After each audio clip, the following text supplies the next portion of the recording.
we'll be able to see that once it grows. Alright, so now we are at step 21. Place the used inoculation thing into bleach solution. And 22, carefully remove the remaining sterile swab from the packet and saturate the tip of the swab in distilled water. So I'll grab another disposable cup for distilled water. So this is why you want to label stuff, because a lot of times liquids are clear and so they all look the same. Open up my distilled water. Oh wow, this is filled to the top.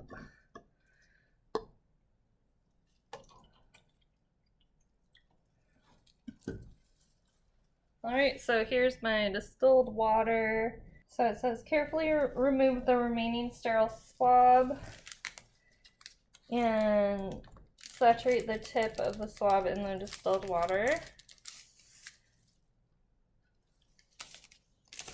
Step 23, select one of the following surfaces of your skin that is free of makeup or other chemicals to collect microbes. So you wouldn't want to do it on an area that you have lotion on or anything like that. It suggests upper lip near nasal openings, behind your ears, or your underarm area. I would suggest not doing by your nose or mouth if you have been sick recently, because you don't want to grow something that is likely pathogenic. So I'm going to do my armpit. Kind of like, that sounds so gross, so I kind of want to do that. So I'll swipe my armpit. And it says, make sure to rotate the swab while rubbing your skin so that all areas of the swab contact your skin. So you wouldn't want to only get one side of the swab, and then when you transfer it to your plate, use the other side of the swab. So I'll swab here. Step 25, transfer the sample from the swab into quadrant 1 of the agar plate labeled skin sample. So I already did that, and so this is my quadrant 1. I should probably label that, but I'm assuming, what does it want me to do with this? I'm assuming it goes into the bleach.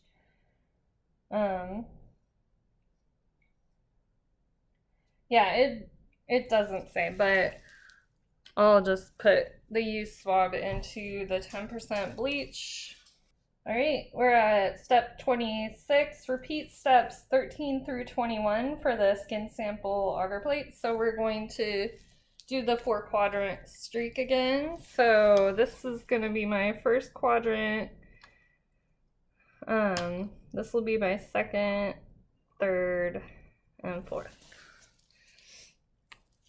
So that's the direction I'm gonna go, and then we'll use this one.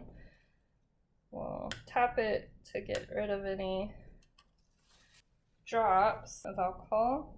Let that air dry a little bit.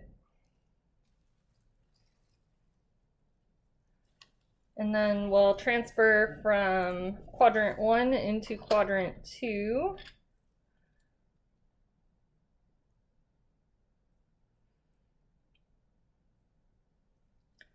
And then put this in the alcohol again. And we'll have to let it sit for 20 seconds. Alright, and now I'll just tap it to get rid of any drops and let that air dry.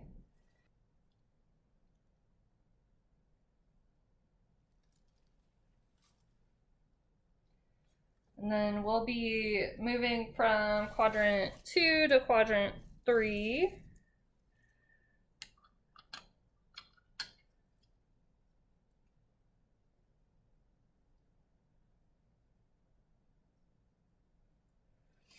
And then stick that back in there for 20 seconds. So we'll tap it against the side and let this air dry.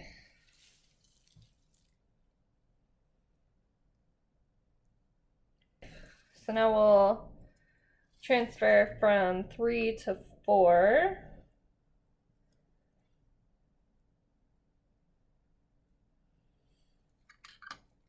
And so then it will go in the bleach. Alright, so now we've done both of our plates. It says, dispose of used inoculation loops and swabs by removing the bleach solution, wrapping in a paper towel, and then placing in the garbage.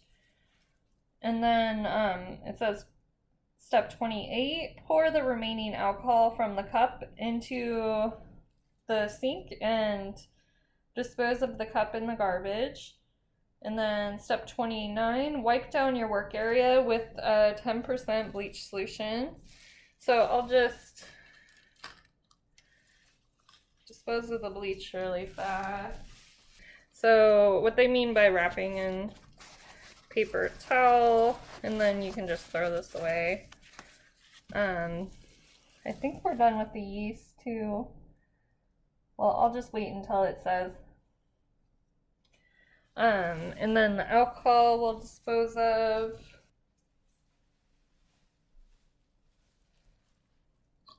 So we disposed of the alcohol. And I'm just gonna dispose of the yeast. It doesn't say to hold on to it, so I'm just gonna put it down the drain.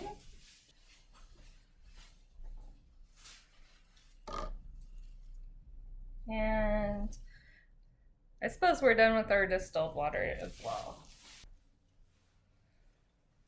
Alright, so I'll just stack these, put them off to the side.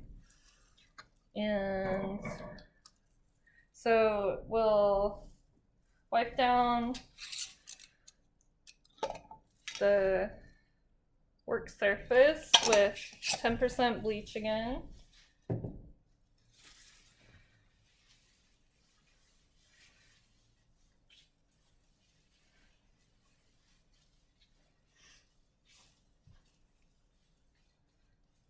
Alright, so step 30, identify a location in your home where the inoculated agar plates can be incubated agar side up for approximately 48 hours, so that's 2 days.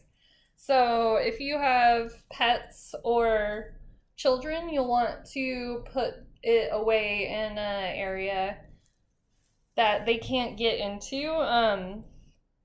So I don't have children, but I have lots of pets, some curious cats, and so I'm gonna put it in probably a cupboard. So you'll want to put it in a cupboard that it'll be undisturbed, so an area that you know you're not gonna get into and no one else will get into for 2 days. So I will put these away.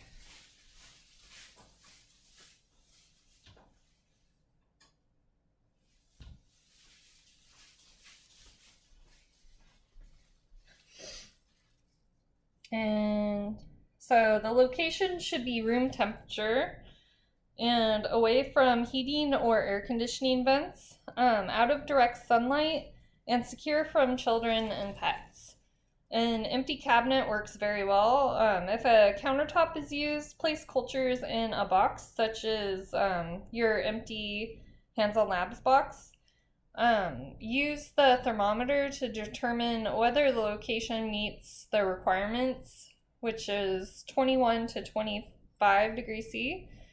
If not, identify a new location. So room temperature, I believe, is 22 degrees C. So if you keep your house like around 70 or room temperature, your house, like the cupboard, should be fine. But if you're using heat or air conditioning, you'll, like they said, want to put it away from the vents. And what you could do is just take your thermometer and just put it in the same area.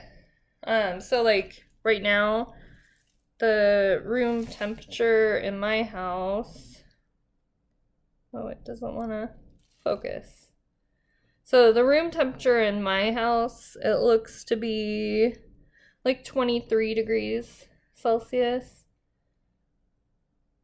I don't know if you can see that. But that's one way you could just put it with the plates and check it like periodically over the next 2 days. So we're now we're at step 32. Remove your goggles, gloves, apron, and mask. Dispose of your gloves. Wash your hands thoroughly with soap and warm water. And then after 48 hours, inspect your plates for microbial growth. And then see figure 14 for an example of a developed plate. This is what they show. If plates do not exhibit growth after 48 hours, just incubate them for an additional day. And then when you're done, you'll take a picture of your developed plate and upload the images into photo 1 and photo 2.